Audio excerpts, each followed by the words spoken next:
कोई वस्तु रखी गई है, आपने बल लगाया और बल लगाया तो इस वस्तु में गति आ गई। अब गति आ गई तो बल के प्रभाव से इस वस्तु में गति आ गई। मान लीजिए कोई बहुत बड़ी वस्तु है।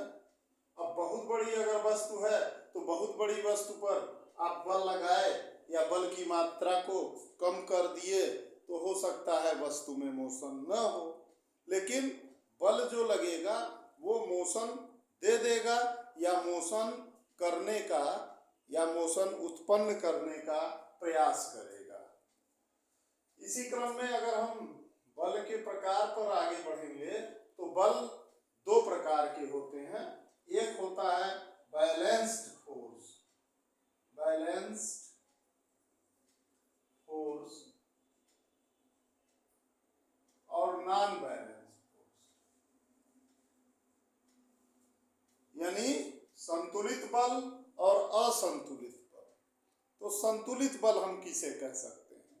संतुलित बल हम उन बलों को कह सकते हैं कि मान लीजिए कोई वस्तु है, ये कोई ऑब्जेक्ट है, मास इसका कुछ है, इस पे आपने इधर से F बल लगा दिया, इधर से भी F बल लगा दिया, यानी दोनों तरफ से आपने बल लगाया और दोनों तरफ से लगने वाले बल के परिमाण सेम है लेकिन दिशा उनकी विपरीत है।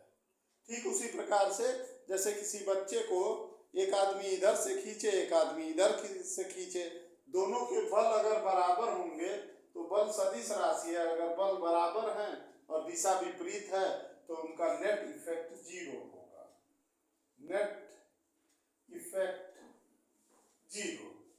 तो नेट इफेक्ट जीरो होगा यानी वस्तु में कोई गति उत्पन्न नहीं होगी।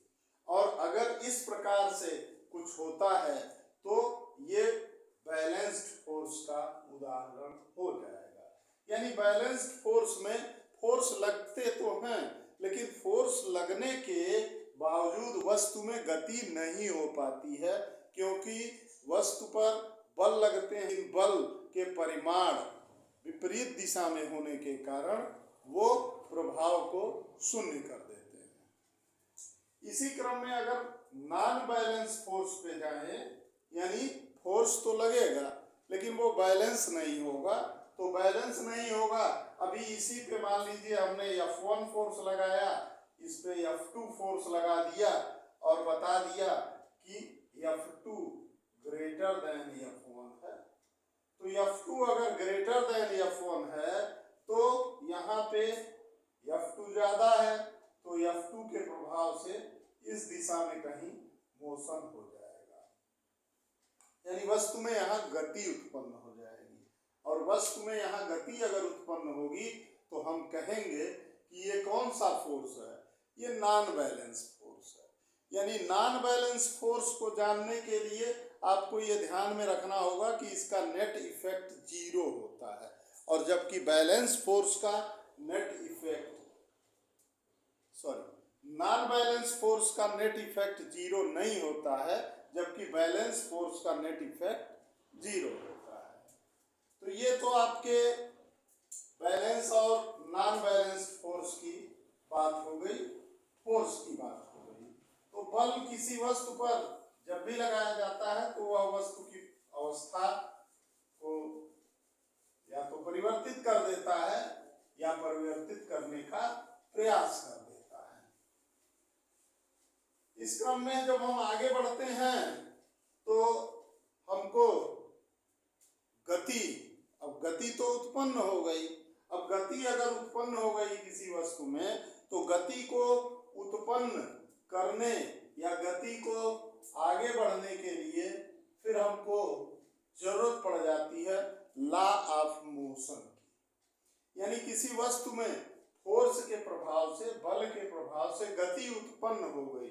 अब गति किस प्रकार से गवर्न होगी या गति को समझने के लिए किन किन नियमों की जरूरत पड़ेगी, तो इन नियमों में तीन प्रकार के नियम जो बड़े फेमस आपने सुने होंगे, न्यूटन्स लॉ ऑफ मोशन, यानी गैलीलियो का भी इसमें योगदान है। तो जनरली इसको न्यूटन्स लॉ ऑफ मोशन हम कह देते हैं। ये न्यूटन के गति के नियम हैं। यानी किसी वस्तु में गति तो हो रही है, लेकिन इस गति को समझने के लिए जिन नियमों की आवश्यकता